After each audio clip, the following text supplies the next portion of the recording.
So when does a country officially become a dictatorship?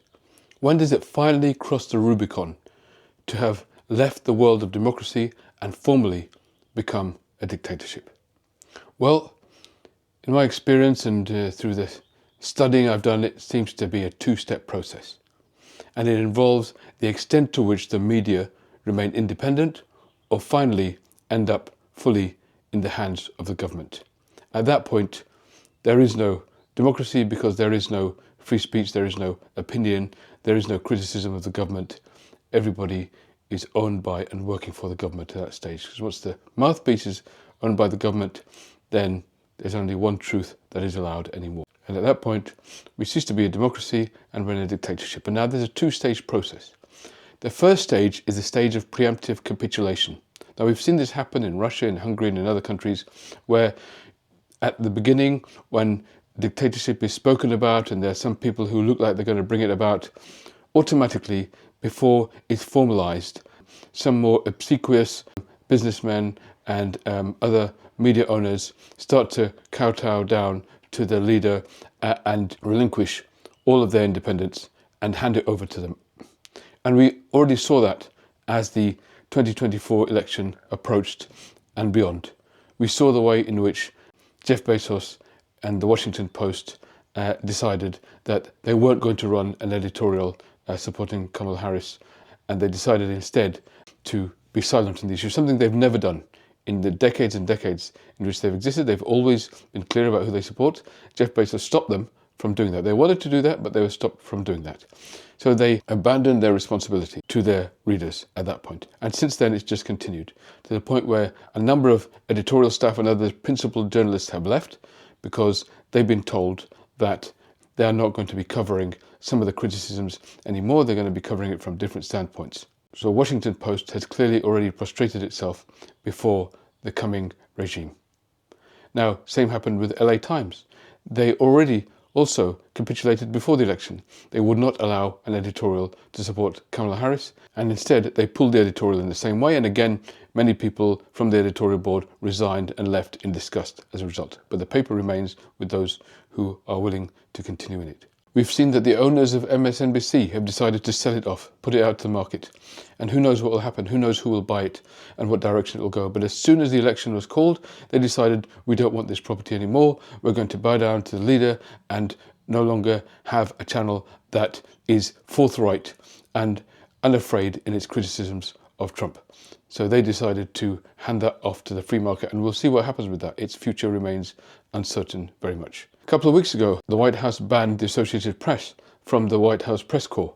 Normally, the press decide who are the different outlets who are part of the press pact that cover the White House. It's their choice.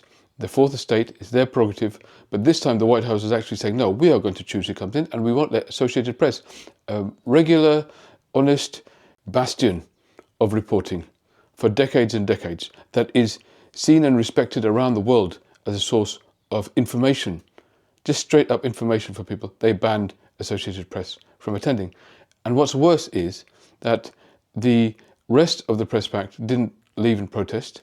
They didn't make any protest. They were replaced by Axios, and Axios didn't protest by not taking up its place.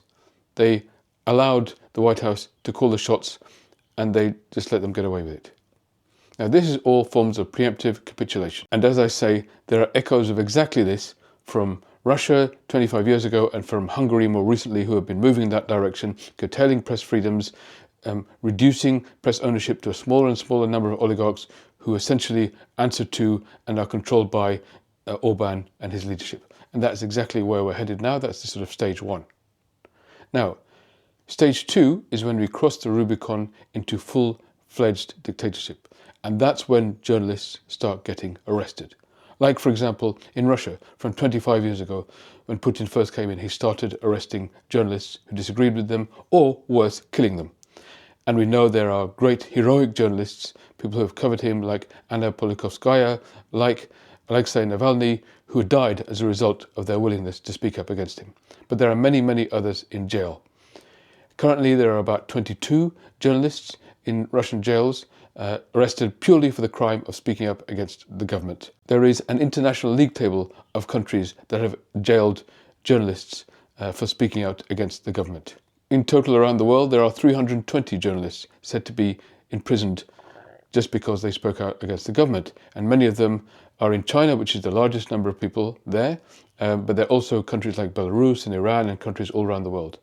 There's one country that is not on that list at all, nowhere to be seen on that list, and that is the US. Of course, the US has been a bastion of free speech, a bastion of an open society with open press where you can say whatever you like and your rights will be defended. That had been a consistent feature of American culture, American politics, American society, the American Constitution and the American way of life. Until the President of the United States went to the Department of Justice and said this.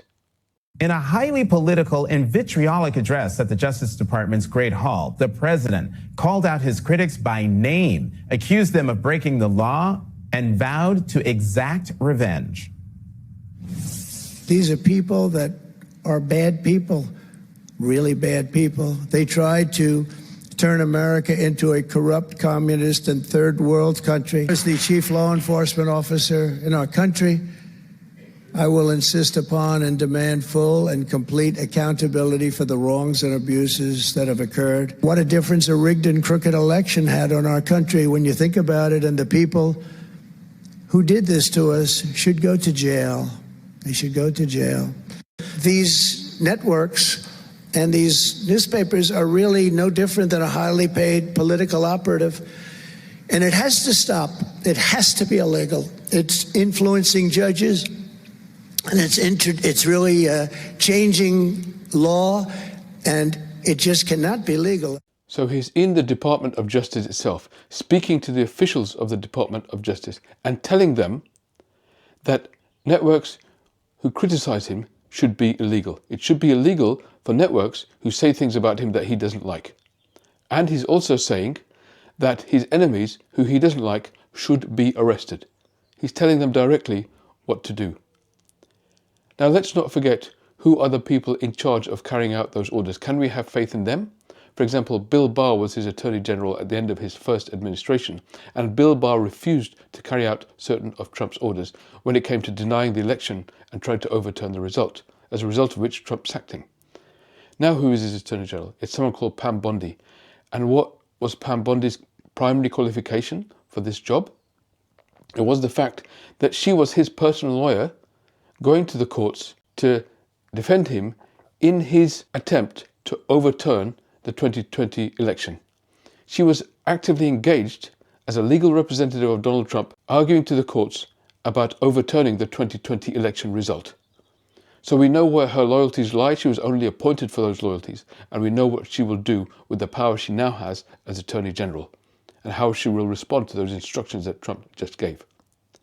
Now, who is the director of the FBI? A man called Kash Patel, a man so known for his conspiracies that he actually wrote a book at the end of which he drew up a prescribed list of people who he believes should be arrested and should be incarcerated because they disagree with him and because they disagree with the things that Trump does. He actually made an enemies list that he wrote down in a book. And more recently, he has said this. We will go out and find the conspirators, not just in government, but in the media. Yes, we're going to come after the people in the media who lied about American citizens, who helped Joe Biden rig presidential elections. We're going to come after you. Whether it's criminally or civilly, we'll figure that out. But yeah, we're putting you all on notice. And Steve, this is why they hate us. So we now have the clear will, a clear determination on the part of the president. We have some very clear instructions, and we have some completely willing leaders within the Department of Justice and the FBI to carry out his will and his instructions. The day the first journalist is arrested in the United States because they disagree with Donald Trump is the day the United States formally ceases to be a democracy. Thank you for watching my video. I'm a psychiatrist. I'm also interested in philosophy and public policy and politics. And I aim to make a number of videos about these subjects, and particularly the intersection between them. If you're able to like and subscribe to this channel, then it'll really help. And also put in some comments whenever you can. That'll really help the algorithm. It'll really help promote this channel to other people. Now, beyond that, we are all, unfortunately, at the behest of a very small number of people who seem to run everything these days.